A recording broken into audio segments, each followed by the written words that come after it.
सपा के राष्ट्रीय अध्यक्ष अखिलेश यादव का बयान सामने आया है, जिसमें वह कहते दिख रहे हैं कि समाजवादी पार्टी की कोशिश है कि जब तक लोकसभा चुनाव ना हो, सभी लोकसभा में एक ऐसी तरह का कार्यक्रम हो जाए जिसमें कार्यकर्ताओं को ये बता सके कि आने वाले समय में उन्हें किन चुनौतियों का सामना करना पड़ेगा, किन साजिशों का मुकाबला करना पड़ेगा। देखिए हमारे सहयोगी गौतम कुमार शर्मा की ये रिपोर्ट। इंडिया गठबंधन अब मुझे पता लगा मध्य प्रदेश के बाद भारत के चुनाव के लिए है, इंडिया के चुनाव के लिए है, देश के चुनाव के लिए है। तो देश का चुनाव आएगा तब बात की जाएगी। सर, क्या और जिसको सीट चाहिए होगी या जिसपे बातचीत होगी वो अलग प्लेटफॉर्म है।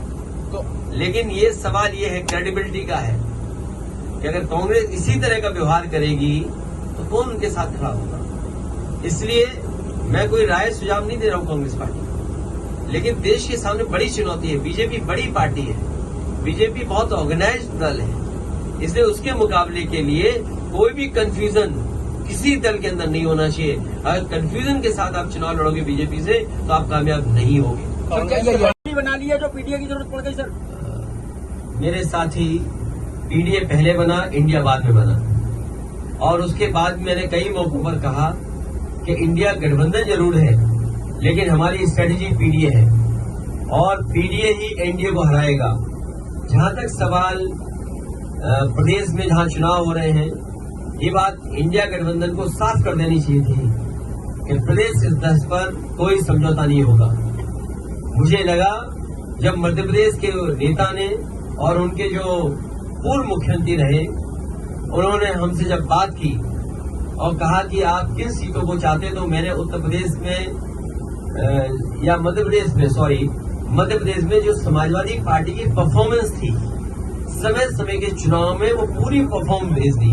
और मैंने उससे कहा कि मध्य प्रदेश में कभी हमारा इस हिस्से से विधायक बन गया, कभी उस हिस्से से विधायक बन गया, और हमारी पार्टी से कई बार कई विधायक बने जो आज दूसरे दल में भी चले गए, कांग्रेस में भी चले गए। और मैंने याद दिलाया कि जिस समय कांग्रेस को समर्थन की जरूरत थी, उसमें सबसे पहले समाजवादी पार्टी के विधायक ने समर्थन किया था और सरकार बनी थी। हम बीजेपी के खिलाफ हैं, और जिस समय भी कांग्रेस के नेताओं से बात हुई उस समय मैंने कहा कि हम बीजेपी को हराना चाहते हैं, जो हमसे सहयोग लेना चाहो ले लो। और उस समय उन्होंने बैठक करके रात में 1 बजे बैठ करके, जिसमें हमारी पार्टी के एमएलसी रहे श्याम सुंदर जी, विधायक रहे दीपक, हमारे प्रदेश के अध्यक्ष, पार्टी के संगठन के डॉक्टर मनोज, इन लोगों ने बैठ करके कांग्रेस के वरिष्ठ नेता दोनों पूर्व मुख्यमंत्रियों से बात की। उन्होंने रात के 1 बजे जब मीटिंग खत्म हुई, उन्होंने आश्वासन दिया कि 6 सीटें लगभग आपको दी जा सकती हैं, और वो खबर अखबार में भी छपी। मुझे भरोसा हो गया कि 6 नहीं, कम से कम 4 दे देंगे। लेकिन जब सूची आई कांग्रेस की, तो जो हमारा सिटिंग एमएलए है उस पे भी उन्होंने प्रत्याशी घोषित कर दिया। इसलिए मजबूरी में समाजवादियों को अपने जहां मजबूत क्षेत्र है वहां पर कार्यकर्ताओं की भावना को समझते हुए हमें लड़ाना पड़ रहा है। मैं ये भरोसा दिलाता हूं कि समाजवादी पार्टी उन्हीं सीटों पे लड़ेगी जहां पार्टी का संगठन है, या संगठन उनको कहेगा हम बीजेपी को हराना चाहते हैं, उस लक्ष्य में हम लोग आगे बढ़ेंगे। और जहां तक सवाल है एक कांग्रेस नेता के बारे में, आजमगढ़ का रिश्ता समाजवादियों से बहुत गहरा है। अगर कोई आजमगढ़ पर टिप्पणी करेगा तो वो लोग भी सुनने के लिए तैयार रहे, या फिर सोच समझ करके बोले। अगर अपने बड़े नेताओं से पूछ करके बोल रहे हैं आप तो बात अलग है, लेकिन अगर आप आजमगढ़ पर कुछ बोलेंगे, जो इमोशन आजमगढ़ से समाजवादियों का है, हो सकता है कांग्रेस का इमोशन रायबरेली और अमेठी में भी वही हो। तो हम लोगों ने कभी टिप्पणी रायबरेली और अमेठी पे नहीं की, इसलिए उनको सावधान रहना चाहिए। आजमगढ़ जैसी जगह पर उसी तरह के इमोशन का भाव है, इसलिए टिप्पणी करने से पहले बहुत सोचना चाहिए।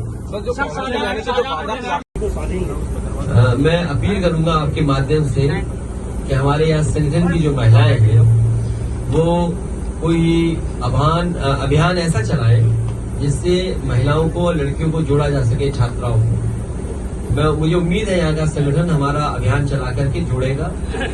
इससे भी महत्वपूर्ण सवाल ये है, बीजेपी जो लेकर के आई है बिल, क्या मध्य प्रदेश में 33% दी है सीटें? क्या छत्तीसगढ़ में 33% सीटें दी हैं? क्या तेलंगाना में 33% दी हैं? जो लोग नए लोकसभा में ये बिल लेकर के आए हमारे महिलाओं के लिए, क्या उन्होंने 33% महिलाओं को आरक्षण दिया है? दोनों पार्टियों ने।